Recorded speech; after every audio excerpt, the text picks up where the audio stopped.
The Sukhoi Su-34 was supposed to change the Russian Air Force.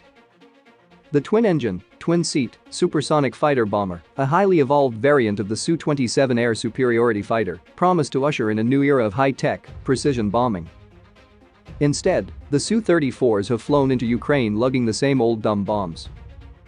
A lack of precision-guided munitions, not to mention Russian doctrine that conceives of aircraft essentially as flying artillery, forces the $50 million warplanes to fly low through the thickest Ukrainian air defenses in order to have any chance of delivering their bombs with any degree of accuracy. As a result, Su-34s are falling from the sky in numbers that must be startling for Air Force commanders. Their newest planes are suffering the same fate as their oldest. The Russian Air Force ordered its first batch of 32 Su-34s back in 2008. A second batch of 92 followed in 2012. The Russians as of 2021 possessed around 122 Su-34s in several regiments. Even taking into account losses, by 2030 the Air Force could operate nearly 200 Su-34s. The plan, all along, has been for the Su-34 to replace the 1970s vintage Su-24, around 70 of which linger in service. Nowhere was that more evident than in Syria. The Kremlin deployed Su-34s to Syria starting in November 2015, shortly after a Turkish F-16 shot down a Russian Su-24 that reportedly strayed into Turkey's airspace. The Su-34 is impressive to look at. The type borrows the airframe of the Su-27 but adds a two-person cockpit with side-by-side seating. The Su-34 can strike targets as far as 600 miles away while carrying 12 tons of bombs and missiles, including air-to-air missiles. The 22-ton jet is armed with a 30mm cannon and also boasts a multi-mode radar and a Kibani electronic countermeasures suite. In theory, the Su-34 is compatible with an array of precision-guided missiles and bombs, making the type roughly analogous to the Boeing F-15E, the U.S. Air Force's own workhorse fighter bomber. But there's a critical difference.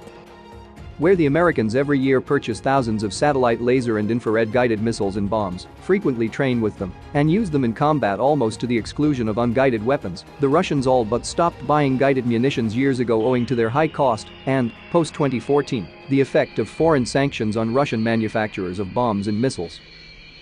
So while the Su-34 can carry guided munitions, it, and every other tactical warplane in Russian service, almost never actually does so. The bulk of the 300 Russian Air Force fixed-wing combat aircraft massed around Ukraine have only unguided bombs and rockets to draw on for ground attack sorties, Justin Bronk noted in a recent analysis for the Royal United Services Institute in London. That's apparent not only in videos the Kremlin has released depicting the fighter bombers in combat in Ukraine, but also in the type's loss rate. Independent analysts have confirmed the destruction of 4 Su-34s in Ukraine. The Ukrainians reportedly have captured alive at least one Sukhoi pilot, Alexander Krasnoyartsev. If 4 Su-34 losses are evident in photos and videos from the front lines, you can safely assume additional losses have occurred but aren't well documented.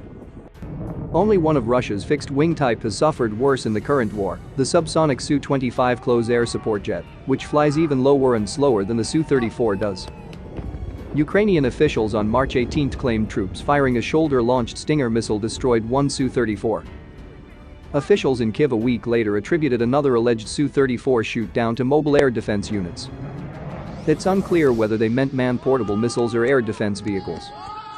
In any event, it's apparent Su-34s are falling prey to short-range missiles that likely are either TV or infrared-guided. These missiles, including Soviet-designed Strelas and American Stingers, usually range only a few miles out and a few miles up. A warplane employing precision missiles or bombs, perhaps cued by drones or spotters on the ground, could lob the munitions from tens of miles away and 3 or 4 miles up, putting them beyond range of the most numerous short-range air defenses. But the Su-34s flying over Ukraine appear strictly to carry unguided munitions, even though the latest Su-34M variant comes with a dedicated interface for the new UKRRT sensor pod that, in theory, should help the type deliver guided bombs through bad weather and cloud cover. The Sukhoi are dropping the same kinds of dumb bombs that the Su-24 carried during its heyday. And that means crews must actually see the ground in order to achieve any degree of accuracy. They have to get below the clouds, where Ukrainian missileers quickly can draw a bead on them. It's not just the limitations of technology that put the Su-34s in harm's way. Even the most sophisticated warplane is a slave to doctrine, the rules and expectations that guide an army's conduct of a war. Russian doctrine, unlike, say, American doctrine, doesn't free the Air Force to pursue its own campaign. In Russian doctrine, aircraft are extensions of the ground force. They're airborne artillery, inflexible vehicles for the delivery of massive firepower. The Russians don't favor precision munitions because they don't favor precision. As long as that's true, the Sukhoi crews will continue to face extreme danger over Ukraine. The Su-34 is a new warplane whose crews are at the mercy of old weapons and even older doctrine.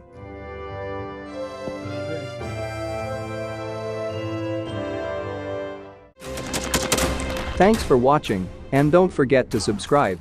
Also, if you want to support Warthog Defense, please become our member and get early access to new videos, exclusive members-only videos, and become administrator in comment section. The membership link is in the description. Every day. We had a guy last week, it's 6 rescues in 6 days. You know, he's doing the job every day.